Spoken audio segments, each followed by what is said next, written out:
turn to the Red Cross spokesperson, Irene Nakasita, who's with us here in studio to give us an update on what is being done with this disaster in Mbale. Good evening, Irene. Good evening, Flavia. Welcome to NTV tonight. Thank you. Looking at that story, perhaps we can start with the situation analysis in Bududa. Give us the picture.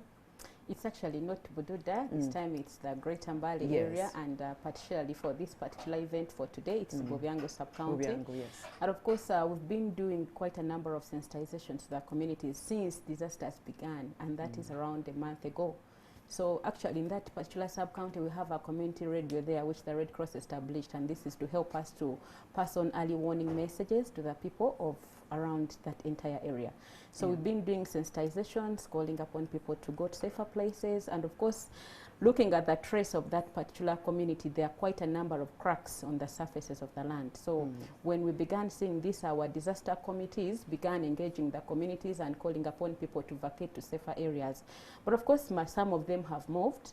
But as I speak today, our team conducted assessment, and by this evening, over 45 households were affected, and that goes for around 300 people. And where are these people? In communities, within our relatives, our friends, of course, trying to develop coping mechanisms, because so far we don't have any place where they can be relocated, and government hasn't actually chosen any place where they can go to. So that leaves us with these people to continue sensitizing them, supporting them, and of course the rains are still continuing. So if they stay, it is such a very huge threat, because that means multiple disasters are likely actually to happen, because the surfaces of the land already show huge cracks there. Okay, so I mean, I guess like like what I had mentioned first in Bududa and also that area, when you say you've been giving sort of a warning, a prior warning that this might happen, relocate to the next place, how have you seen the reception to such information? Are they actually understanding the information and heeding the call? Yes, actually many have done so, and that explains why when this disaster actually hit, not so many people were affected.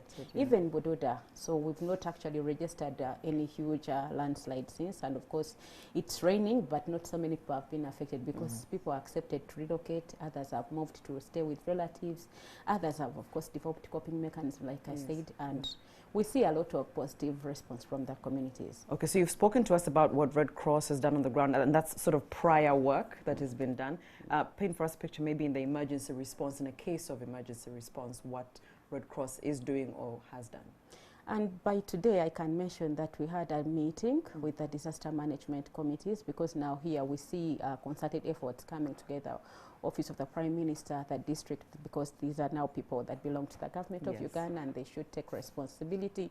So apart from just encouraging them to move to safer places, to take heed and also keep safe, we bring in now the disaster management committee to take over. So today we had a meeting, and of course there are plans of how people should be supported. And the good thing, we've not had any now who are homeless, because usually people run to churches, to nearby schools to seek shelter. Apparently we don't have any of that category. So we hope to see, as the situation develops, we can always develop a bigger contingency plan to support them. When you say bigger contingency plan, as we wrap, is it safe to say that you are equipped well enough and you can handle whatever is going to happen? Well, because you say you're warning, because anything could happen from here on. But should we see anything, unfortunately, worse? Of course, when we warn, and we also plan for the worst, in case the worst comes to the worst. Again, we, like I said, the contingency plan is there to guide us now on what steps that we should take next, in case people are relocating, in case people are going to temporary structures, what should we do? So of course now with us as the Red Cross, the immediate needs are normally water, because before you even think about food, so the water, the non-food relief items that we can distribute to these people and help them to develop coping mechanisms and stay alive, of course, because our ultimate goal is to save their lives. Okay. Thank you so much, Irene Nakasita. You're the spokesperson for Red Cross. Thank you for the great work you're also doing. Yes. Welcome.